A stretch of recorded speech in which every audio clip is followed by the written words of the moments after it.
Hello, नमस्कार, आदाब, सत श्री अकाल, अस्सलाम वालेकुम। मैं हूं मोहम्मद अहमद काज़मी, लेकर आया हूं आपका पसंदीदा कार्यक्रम आपके रूबरू। हम खबरों के पीछे की खबर और खबरों के सिलसिले में जो बहुत सी इंफॉर्मेशन ऐसी होती है जो आप तक नहीं पहुंचती, वो पहुंचाने की कोशिश करते हैं इस कार्यक्रम के जरिए। और बड़े लोगों से, जानकार लोगों से आपकी मुलाकात कराते हैं, आपके रूबरू कराते हैं। अभी इस वक्त जो कुछ भारत और चीन के बीच में, जहां लद्दाख में जो कुछ हो रहा है, उस पे बहुत अलग अलग किस्म के वर्जन आ रहे हैं। प्रधानमंत्री जी अभी तक चीन का उस पर खुल करके नाम नहीं ले रहे हैं। 20 हमारे जवान शहीद हो चुके हैं। उसके अलावा भी जो बिहार और बंगाल के इलेक्शन है, उसकी भी तैयारी ऐसा लगता है कि बीजेपी अपने तरीके से कर रही है।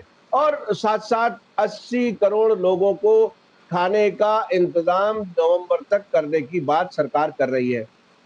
मेरे साथ आज खास मेहमान हैं कांग्रेस के national spokes person meme Afzal साहब। अफजल साहब, आपका वेलकम है मीडिया स्टार वर्ल्ड में। आप ये बताइए कि ये जो प्रधानमंत्री जी ने देश को एक स्पेशल एड्रेस करके, संबोधन करके जो बातें कही हैं, क्या उसमें कोई चीज ऐसी आपको लगती है कि उसमें रियलिटी कितनी है? क्या आपके पार्टी के जरिए भी बहुत सी चीजें चेक कराई जाती होंगी, ग्राउंड पर क्या कुछ हो रहा है? आप इसके बारे में क्या कहेंगे, जो कुछ प्रधानमंत्री ऐलान कर रहे देखिए, प्रधानमंत्री ने जब देश को खिताब, और जैसे ही वो खिताब खत्म हुआ तो मैंने उसी वक्त जो रिएक्शन दिया था वो ये था कि खुदा पहाड़ निकला चूहा। और इसलिए ये बात कही थी मैंने कि एक दिन पहले शाम को 8 बजे करीब ये ऐलान हुआ था कि प्रधानमंत्री कल देश को संबोधित करेंगे, यानी देश को खिताब करेंगे। और न्यूज़ चैनल्स ने और खबरों ने ऐसा लग रहा था जैसे प्रधानमंत्री कोई बहुत ज़बरदस्त ऐलान करने वाले हैं। और हमारे यहाँ के जो गोदी मीडिया है वो तो जानते हैं, जो इशारा किया जाता है उसी तरफ उनका रुख होता है। तो हमें भी बड़ी उम्मीद थी, देखने हम भी गए पर तमाशा ना हुआ। ये जो एक मिसरा है वो बिल्कुल सही सादिक आता है इस पर। हम सोच रहे थे वो चीन पर बात करेंगे, हम सोच रहे थे कि वो कोई नई बात चीन के ताल्लुक से बताएंगे जो इस वक्त सबसे गर्म मौजू है। हम सोच रहे थे वो ये बताएंगे कि चीन ने हमारी कितनी ज़मीन पर कब्जा किया है या नहीं किया है, जो उन्होंने ऐलान किया था उसकी बैकग्राउंड क्या है। ये सब तवक्कात थी। लेकिन उन्होंने अलावा इसके कि जो राशन की स्कीम ऑलरेडी 3 महीने से चल रही है उसको नवंबर तक एक्सटेंड करने का ऐलान किया। इस स्कीम को ऐलान उन्होंने इस तरह किया जैसे वो गरीबों पर बहुत बड़ा एहसान कर रहे हैं। आपको याद होगा काजमी साहब कि इसी सरकार ने एनपीए का लाखों करोड़ रुपया, उसमें से कुछ हिस्सा जो है कई बड़े सरमायादारों का, वो राइट ऑफ कर दिया। ये लोग कहते हैं कि हमने माफ नहीं किया, लेकिन राइट ऑफ पता है क्या चीज होती है? हैं? एक एनपीए होता है और उसके बाद राइट ऑफ होता है। राइट ऑफ का मतलब यह है कि अब ये जो कर्जे हैं बज़ाहिर बहुत मुश्किल है मिलना, इसकी रिकवरी का परसेंटेज भी बता दूं मैं आपको क्या है, जी जी। Less than 5%। ये जब पैसा राइट ऑफ हो जाता है तो लेने वाला भी ये समझने लगता है कि बस अब बैंकों ने हमें माफ कर दिया है, अब मुकदमा चलेगा जो भी होगा लेकिन वो तो कहेगा मैं दिवालिया हो गया, मेरे पास पैसे ही नहीं है। पैसे तो सारे बाहर भेज चुके ना। ये जिन लोगों ने पैसा बैंकों का लूटा है, ज्यादातर ने अपना पैसा साइफन ऑफ करके विदेशों में भेज दिया। काले धन को लाने वाली सरकार के जो दावे थे वो इसी सरकार ने उसके धज्जियां उड़ा दी अपने आप। तो मैं ये कह रहा था कि ये कुल रकम जो प्रधानमंत्री ने बताई है वो ये है कि 60,000 करोड़ रुपया अब तक खर्च हो चुका है और 90,000 करोड़ रुपया और खर्च होगा, यानी 1.5 लाख करोड़। अब आप मुझे बताइए कि 1.5 लाख करोड़ की ये स्कीम देकर सरकार तालियां बजवाना चाह रही है, और आपने देखा होगा गोदी मीडिया किस तरह से शाम को तालियां बजा रहा था। जी जी जी। ऐसा लग रहा था कि प्रधानमंत्री ने हातम ताई की खबर पर लात मार के उसको भी पीछे छोड़ दिया है। मैं ये समझता हूं कि इस तरह की एडहॉकिज्म जो है वो मोदी सरकार की का तुर्रे इम्तियाज है, यानी उनका एक खास स्टाइल है। दूसरी बात मैं ये कहना चाहता हूं कि प्रधानमंत्री को न जाने क्यों ये इस बात का शौक है कि वो अचानक कोई ऐलान करें, बगैर प्रोग्राम के, बगैर किसी सोच के। नोटबंदी उन्होंने ऐसे ही की, जीएसटी उन्होंने ऐसे ही की, और आपने देखा कि कोविड के सिलसिले में जब उन्होंने लॉकडाउन का ऐलान किया तो 950 केस थे, जब उस वक्त उन्होंने ऐलान कर दिया। आज भी पूरी ढिठाई के साथ ये कह रही है सरकार कि बड़ा सही फैसला था। हम ये नहीं कह रहे कि फैसला गलत था, हम सिर्फ इतना कह रहे हैं कि अगर कुछ दिन छोड़ के और मजदूरों को, काम करने वालों को इजाजत दी जाती कि तुम फौरन चले जाओ अपने अपने घरों को, जो जाना चाहें, तो सरकार के ऊपर और खास तौर पर स्टेट गवर्नमेंट्स के ऊपर लाखों करोड़ का, अगर एज ए होल पूरे मुल्क का मिलाऊं मैं, तो लाखों करोड़ रुपया जो उनके रहन सहन पर, उनको ठहराने पर, उनके खाने पर खर्च किया गया, वो पैसा जाये ना होता, बहुत कम होता। जाहिर है अगर वो पैसा बचता तो सरकार के काम आता और लोग अपने घरों को भी पहुंच जाते, और लॉकडाउन खुलने के बाद यही लोग अपने घरों के साथ वापस काम करने के लिए फौरी तौर पर आ भी जाते, तो हमारी जो इंडस्ट्रीज बंद पड़ी हुई हैं उसको भी इसका फायदा होता। तो ये अचानक कोई भी ऐलान करके प्रधानमंत्री अपनी एक इनफरादियत दिखाना चाहते हैं, ये बताना चाहते हैं कि वो जो कुछ करते हैं अचानक करते हैं और ये उनका अपना डिसीजन होता है। जाहिर उन्होंने आज तक कभी ये नहीं कहा कि इस पर उन्होंने किससे मशवरा किया, कि कौन लोग थे, किन एक्सपर्ट से इस पर बात की। तो मैं यही कहूंगा कि इस बार भी जो उनका ऐलान हुआ है वो, जैसा कि मैंने कहा, खोदा पहाड़ निकला चूहा वाला मामला था।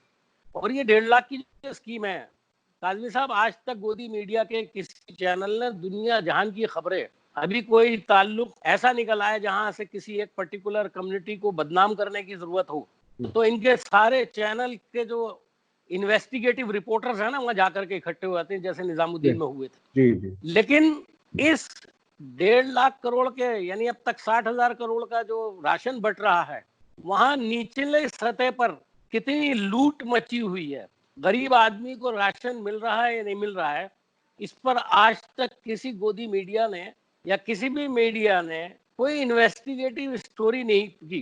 क्या गरीबों, तुम्हें 5 किलो चावल या गेहूं और 1 किलो दाल जो महीने में मिल रही है, क्या वो तुम्हें पहुंच रही है? क्या तुम्हें सही वक्त पर मिलती है? एक इत्तला के मुताबिक आधी दुकानें तो बंद पड़ी है, खुलती ही नहीं है। और यहां तक मैंने पर्सनली लोगों से मालूम किया है कि अगर किसी फैमिली में 25 किलो गेहूं जाना है तो 20 किलो तक तो वो देते हैं, उसके बाद नहीं देते हैं। अब ये पता नहीं गवर्नमेंट का रूल है या ये कमीशन का रूल है। बहुत सी जगहों पर ये शिकायत है कि दाल पहुंचती नहीं है, अभी आई नहीं है, कल आ जाना, परसों आ जाना, जब आएगी तो वे दे देंगे। और वो पता लगता है कहते कहते अगला महीना आ जाता है, तो 2 महीने की दाल 1 महीने में दे दी जाती है, 2 महीने में 1 महीने की दाल दे दी जाती है।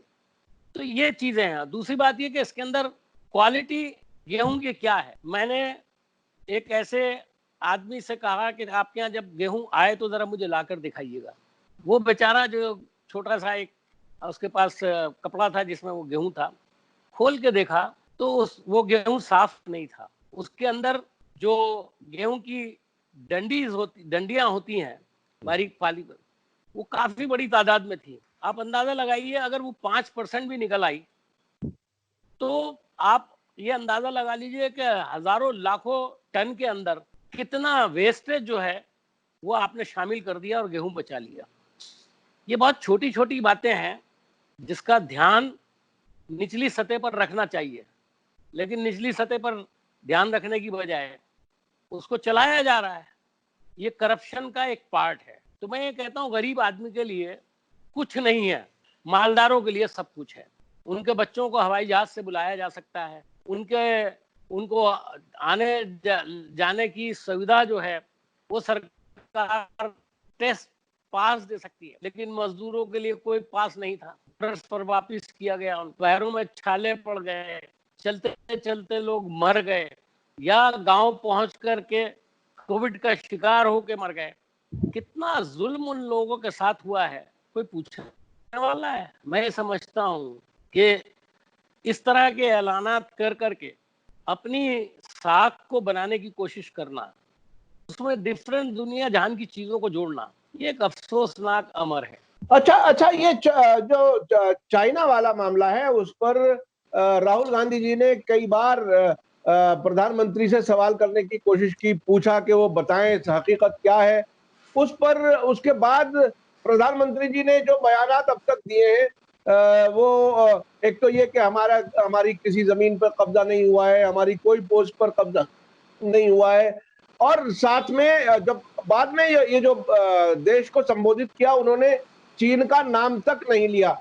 इसे आप कैसे देखते हैं? आखिर अपोजिशन को जो हक है सवाल करने का, उसमें क्यों उसमें जवाब से वो बचना चाहते हैं? क्या है आपकी नजर में? देखिए, मोदी जी की डिप्लोमेसी जो है वो शुरू से ही अजीबो-गरीब है। चाइना के साथ उन्होंने इतने गहरे रिश्ते ज़ाहिर किए और बज़ाहिर दिखाई भी देते हैं।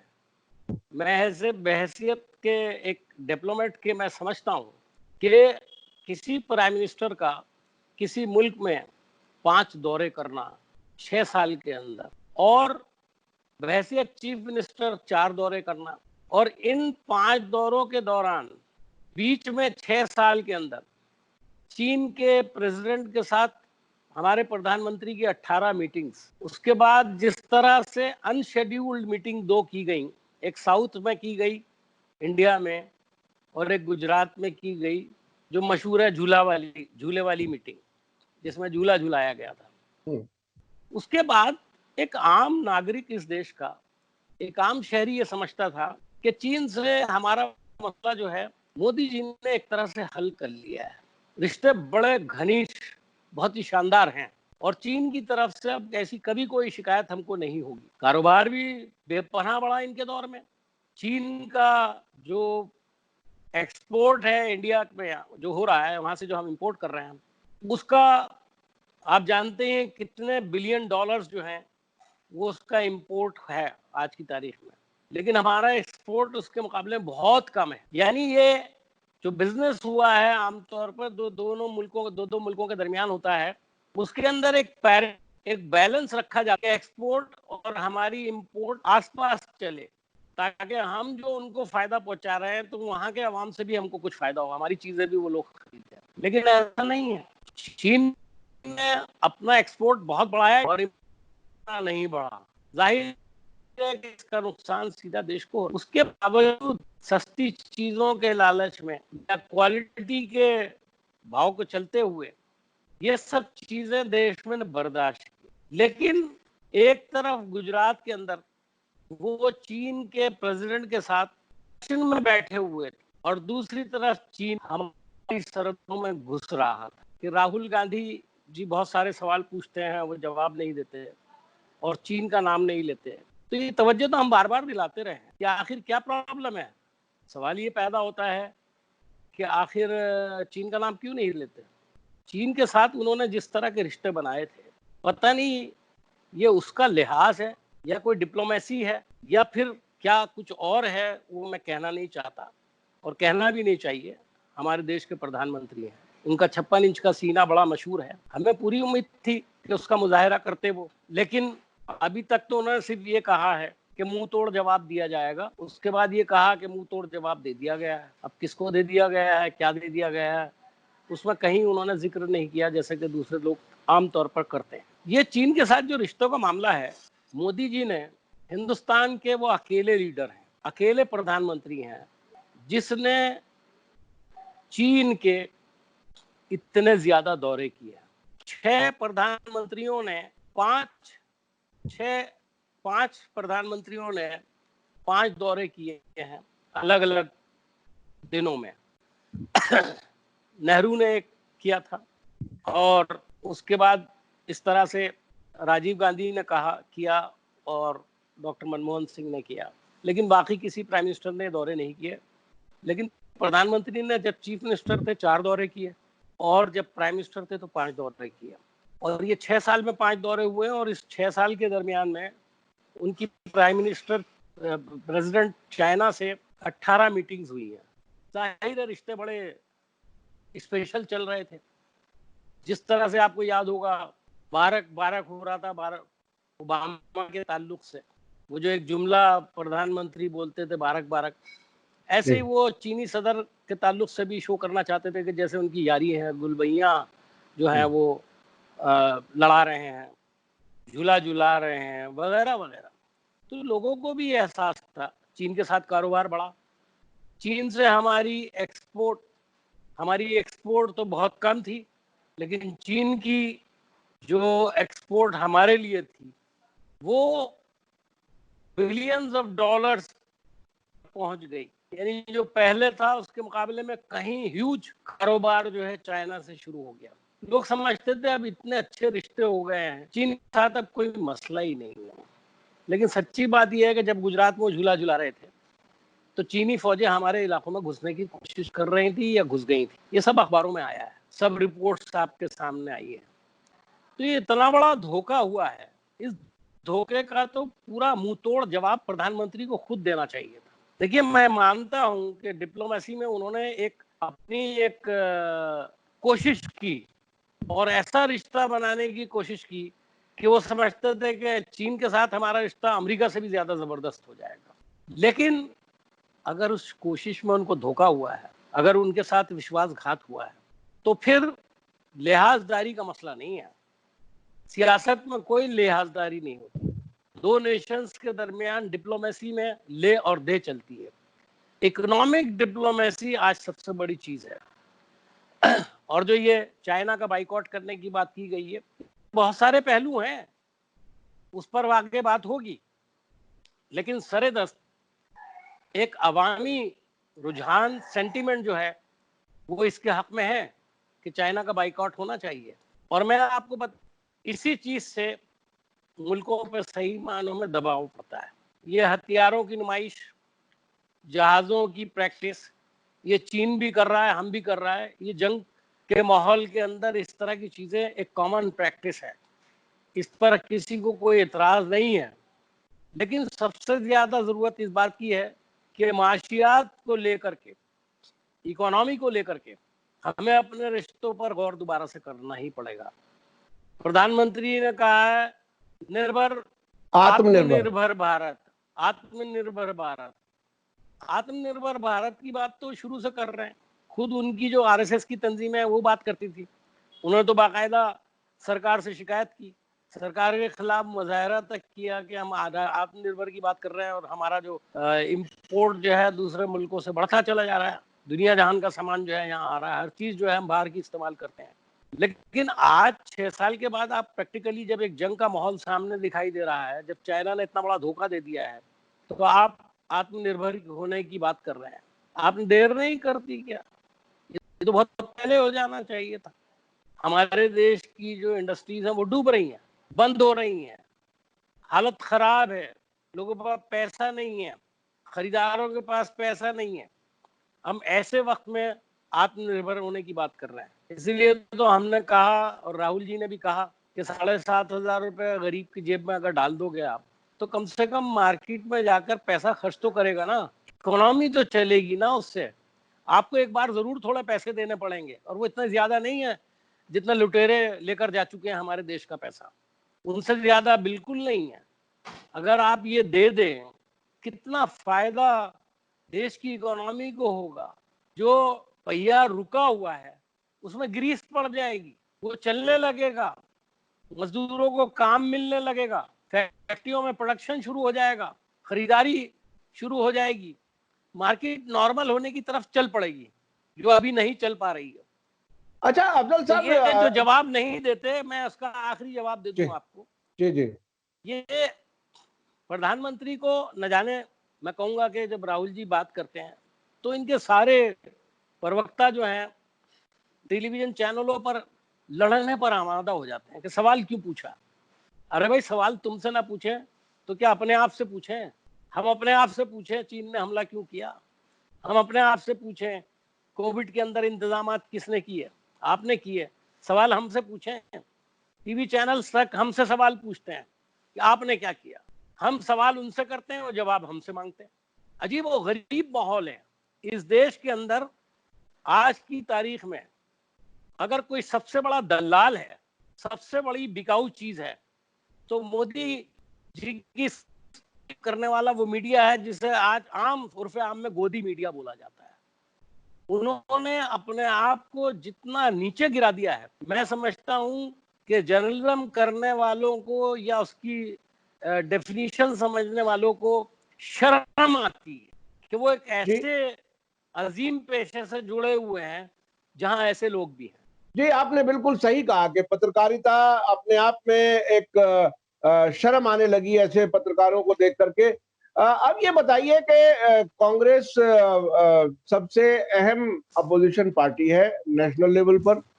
इस हालत से निकलने के लिए अपोजिशन पार्टियों के साथ, दूसरी पार्टियों के साथ खुद क्या प्लान ऑफ एक्शन है कि ये लोगों के अंदर अवेयरनेस पैदा की जा सके कि असल में हकीकत हो क्या रही है। इसके लिए कोई प्लान किसी तरह का कांग्रेस के पास या और दूसरी अपोजिशन पार्टीज के पास है? देखिए, प्लान सरकार को बनाना है, हमें नहीं। हम अगर प्लान बताते भी हैं, हमने बहुत चीजें बताई, कोविड के सिलसिले में बताई, चीन के ताल्लुक से भी हमने सवाल पूछे। जाहिर है कि आप ये देखें कि जब हमारी सरकारें थी तो चीन ने कई बार मदाखलत की कोशिश की, मुंह तोड़ जवाब हमने दिया, और उसको सभी जानते हैं, उसका एतराफ भी करते हैं। लेकिन हमने चीन को इस तरह की हरकत कभी करने नहीं दी थी। हमने उनको एंगेज रखा। डिप्लोमेसी में एक चीज होती है जहां डिफरेंसेस ऑफ ओपिनियन होते हैं, जहां इख्तलाफ राय होता है दो मुल्कों के दरमियान में, उसको ठीक रखने के लिए एंगेजमेंट को बढ़ाना पड़ता है। चाहे वो एंगेजमेंट सियासी हो, इकोनॉमिक हो, या फिर दूसरे तरह की हो। पार्ट जो आप कहते हैं कि डिप्लोमेसी 1, 2, 3, जिस तरह से डिप्लोमेसी के अलग अलग परतें हैं, उनका इस्तेमाल कायदे से किया जाता है। अब बीजेपी का आपने देखा होगा, भारत के अंदर अगर सबसे ज्यादा गाली कम्युनिस्टों को कोई देता है तो भारतीय जनता पार्टी और आरएसएस देती है। उनकी सोच कम्युनिस्टों के खिलाफ है। और पिछले जो इनके दौरे हैं, और इन्होंने चाइना की जो पार्टी है, कम्युनिस्ट पार्टी ऑफ चाइना, उसके साथ इनके डेलीगेशंस की जिस तरह से मीटिंग हुई है, जो मैं बताता हूं आपको कि राजनाथ सिंह जी के साथ, आपको याद होगा कि 2007 के अंदर पूरा एक डेलीगेशन गया था चीन, वो कम्युनिस्ट पार्टी से मिलने गया था, और उस वक्त ये ऐलान किया गया था और उसके बाद भी किया गया था कि हमारे कम्युनिस्ट पार्टी के साथ बड़े जबरदस्त रिश्ते हैं, तारीखी रिश्ते हैं।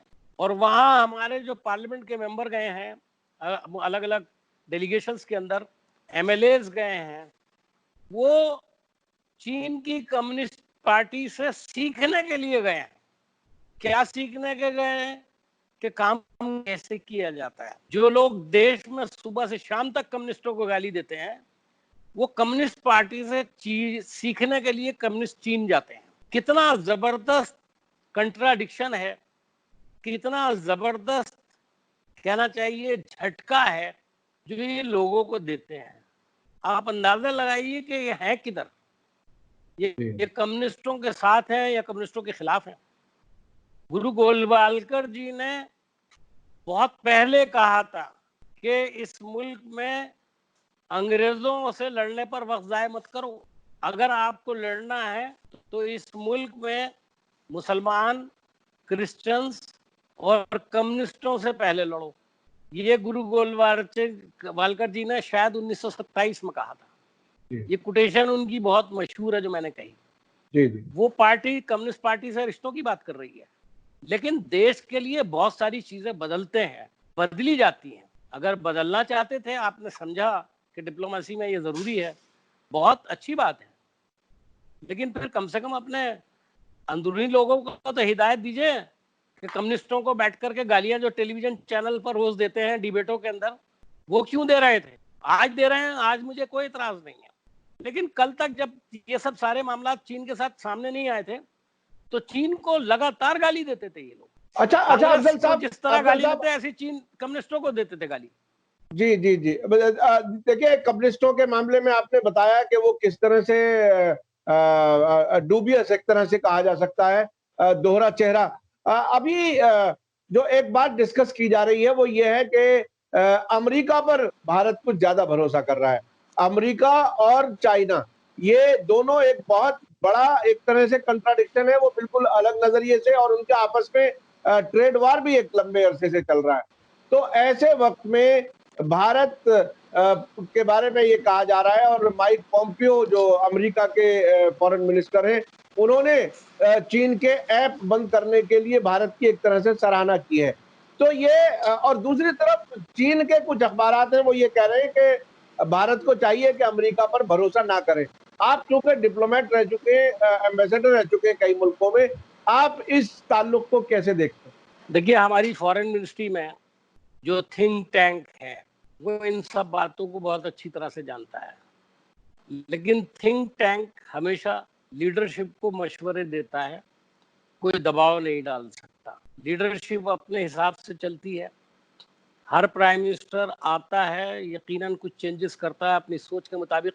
फॉरेन पॉलिसी के अंदर कोई छोटी मोटी तब्दीली होती है उसे भी करता है, लेकिन कोई बड़ी तब्दीली करनी होती है तो उसके बारे में गौर करता है। अमेरिका के साथ हमारे जो रिश्ते हैं आज की तारीख में, उसमें अगर अमेरिका ने ये बयान दिया है तो ये किसी हद तक तसल्ली का बाइस तो हो सकता है, लेकिन ये कोई सॉलिड चीज़ नहीं है कि उन्होंने बयान दे दिया कि आपने बाइकआउट किया, बहुत अच्छी बात है। देखिए, आज हिंदुस्तान एक बहुत बड़ी मार्केट है, चाहे अमेरिका हो, चाहे फ्रांस हो, चाहे इटली हो, कोई भी मुल्क हो, वो सब अमेरिका की ये सब मुल्क जो हैं हिंदुस्तान की तरफ एक मार्केट के नज़रिए से निगाहें दौड़ाते हैं कि यहाँ हमारी परचेजिंग पावर जो है पूरे देश की, वो इतनी बड़ी है कि किसी भी मुल्क की मामूली सी चीज़ भी अगर हमारे यहाँ है तो करोड़ों अरबों रुपए का वारे के नियारे हो जाते हैं। तो इस तरह से सबकी निगाहें हमारी तरफ लगी हुई हैं। जाहिर है कि चीन से अगर हमारा कारोबार खत्म होगा तो बहुत से मुल्क चाहेंगे कि उनका कारोबार हमारे यहाँ बढ़े। हम आत्मनिर्भर होने की बात कर रहे हैं, लेकिन हम आत्मनिर्भर 1 महीना, 2 महीने में, 3 महीने में या साल भर में तो नहीं हो सकते ना। हमें कुछ ना कुछ तो अभी दूसरे मुल्कों से खरीदना ही पड़ेगा, डिपेंड रहना भी पड़ेगा, और हमें भी तो एक्सपोर्ट करना है, हमें भी तो अपना सामान बाहर भेजना है। तो इम्पोर्ट एक्सपोर्ट जो एक तरह से दो मुल्कों के दरमियान में रीढ़ की हड्डी का काम करता है, उसको भी देखना है। तो जाहिर है कि जो लोग ये मशवरा दे रहे हैं कि रिश्ते अमेरिका के साथ देखभाल के रखिए, तो यकीनन ये मशवरा तो प्रधानमंत्री को दिया ही गया हो सकता है चीन के लिए भी दिया गया हो, लेकिन अब वो क्या करते हैं ये अलग बात है। लेकिन एक जो इनके प्रवक्ताओं की तरफ से, इनके तर्जुमानों की तरफ से जो टीवी चैनल्स पर बात की जा रही है आजकल, वो ये कि अभी आप देखिएगा कि हमें पूरे वर्ल्ड में कितनी मुल्क सपोर्ट करेंगे। कितने मुल्क हैं जिन्होंने खुल करके बयान दिया हो? किसी एक भी मुल्क ने चीन को कंडेम किया है क्या? और ये ताली बजा रहे हैं, ये बहुत ताली बड़ी बात बजा है रहे हैं। जी। सिर्फ ये कह देना कि अच्छा किया आपने बाइकआउट कर दिया, ये सपोर्ट नहीं है।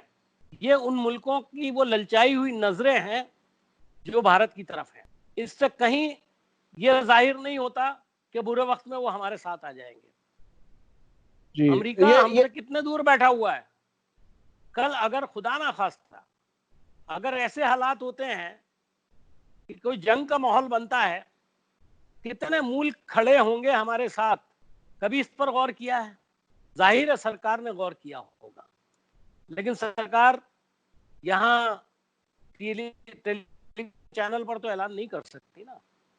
मैं एक बार फिर कहता हूँ कि हमारी जो वजारत खारजा है, यानी हमारी जो फॉरेन मिनिस्ट्री है, उसके अंदर जो एक थिंक टैंक है, जो इंटेलिजेंट लोग हमारे वहाँ काम करते हैं, वो इस देश में क्या पॉलिसी बनना चाहिए, कैसे हम उसे आगे लेंगे, हमारी हिस्ट्री क्या है, हमारा मौजूदा हालात क्या है, फ्यूचर हमारा कहाँ है, इस पर बड़ी गहरी नजर रखते हैं। और जाहिर है कि वो मशवरे जरूर देते हैं जब उनसे लिए जाते हैं। जी जी। उनको सब मालूम है किस मुल्क से कितना रिश्ता रखना चाहिए।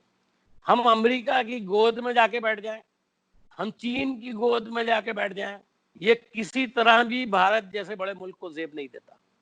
हमें एक बराबरी के रिश्ते रखने पड़ेंगे और रखने चाहिए।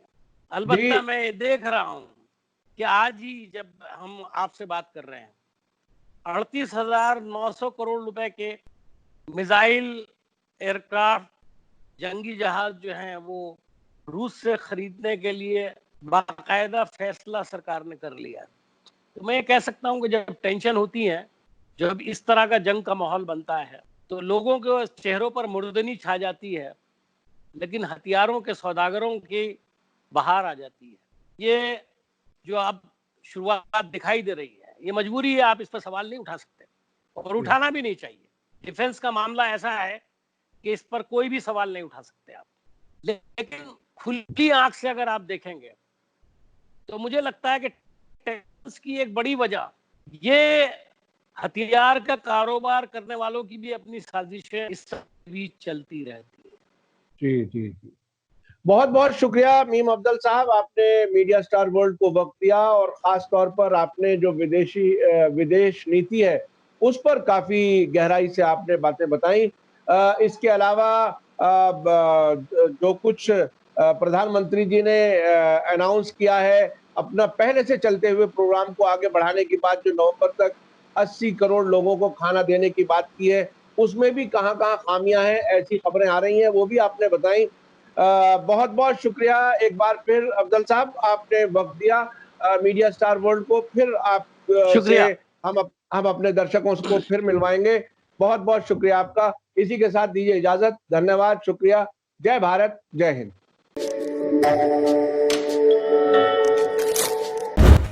मीडिया स्टार वर्ल्ड के और वीडियो देखने के लिए हमारे चैनल को सब्सक्राइब करें और सीधे नोटिफिकेशन पाने के लिए बेल आइकन दबाएं।